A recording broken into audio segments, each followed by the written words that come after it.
दंडोत महाराज जी। महाराज जी, जैसे हम साधकों के मन में कभी कभी ये विचार आता है कि साधु कौन है और साधक कौन है। साधु कौन है और साधक कौन है। तो इस थोड़ी हमारी संशय को आप कृपा करके थोड़ा हमें संक्षिप्त में बता दीजिए। बिल्कुल बिल्कुल। देखिए, इसमें समझने की बात है, साधु और साधक हम कह सकते हैं कि एक ही मार्ग के दोनों यात्री हैं, लेकिन अंतर इसमें यह है कि जो साधक है अभी वो साधना कर रहा है, अभी वो साधु नहीं बना हुआ है। जैसे आपको द्वारिकाधीश जाना है तो आप यहाँ मथुरा से, वृंदावन से, बरसाने से द्वारिकाधीश जा रहे हैं। अभी रास्ते में है, आप कहीं बस से जाएंगे, कहीं ऑटो से जाएंगे, कहीं ट्रेन से जाएंगे, कहीं फ्लाइट से जाएंगे। तो अभी आप जा रहे हैं, वहां यात्रा कर रहे हैं, तो पहुंचे नहीं हैं आप। जब आप वहां पहुंच जाएंगे, द्वारिकाधीश का दर्शन करेंगे, तब बोलेंगे हाँ अब मैंने दर्शन कर लिया, दर्शन प्राप्त हो गया। तो जो साधक की परिस्थिति है, यात्रामय परिस्थिति है।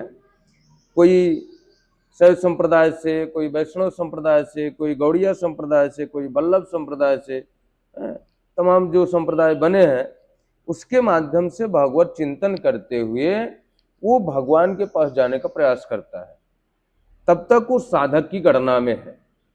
जब भगवान से उसका साक्षात्कार हो जाए या भगवान की कृपा हो जाए, क्योंकि साक्षात्कार होना तो बड़ा दुर्लभ ही बात है, वो तो जो भगवान का अनन्य भक्त हो उसका साक्षात्कार होता है।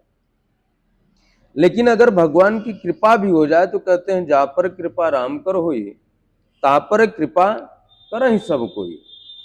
तो जब उनकी कृपा हो जाए तब वो साधु वेश में आ जाता है।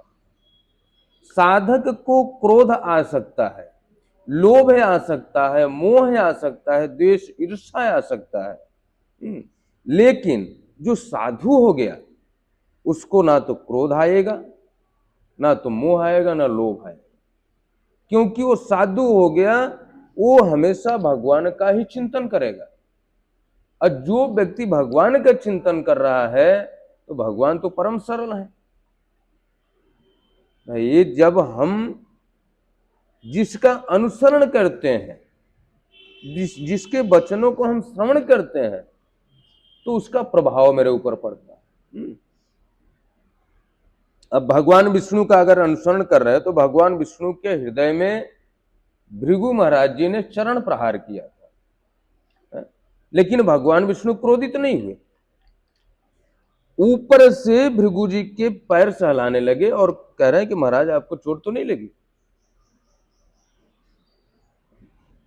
तो ये साधु भाव होता है।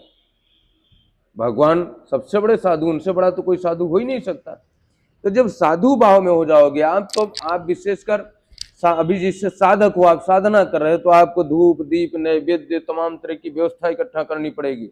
लेकिन जब आप साधु बन जाओगे तब किसी भी जगह पे, पहाड़ में, गुफा में, नदी के किनारे, बगीचे में, झरने पर, मंदिर में, कहीं भी बैठ करके आप माला जपहिन कर जपहि, जिहवा जपहिन राम, मेरा सुमिरन हरि करे, मैं पावा विश्राम। ये भाव आपके अंदर आ जाएगा तो आप बैठ करके राम राम करोगे। फिर आप चिंता नहीं करोगे कि उसका पूजा हुआ कि नहीं, वो चिंता करेगा कि मेरा बच्चा खाना खाया कि नहीं। जैसे एक छोटा सा बालक है, कल्पना करो हम लोग भी बालक रहे होंगे कल, आज बड़े हो गए थोड़े से। एक छोटा सा बालक खेलता रहता है, माता पिता देखते हैं कि बच्चा खेल रहा है तो वो चिंता नहीं करते, वो अपने काम में बिजी हैं, माता पिता अपने काम में।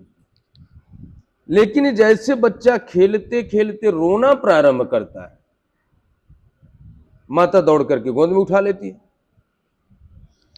जब रोना प्रारंभ करता है, उसी प्रकार से जब तक हम सांसारिक वातावरण में घूम रहे हैं या सांसारिक जीवन में घूम रहे हैं, तब तक भगवान हमारे ऊपर नहीं देखता, ध्यान नहीं देता। जैसे हम उसका बच्चा बन के करुण भाव से पुकारते हैं, जैसे अभी विनोद बिहारी दास महाराज जी को देख लो आप, प्रेमानंद महाराज जी को देख लो, जब वो कीर्तन करते हैं तो उनकी आंख से आंसू निकलता है। मतलब वो हृदय से वो भगवान को याद करते हैं, वो भाव जब प्रकट होता है तब वो अपना बच्चा समझ करके हाथ पकड़ता है। और जब सब कुछ समाप्त कर देता है, हमारा सब कुछ छीन लेता है, इसके बाद मिलता है वो।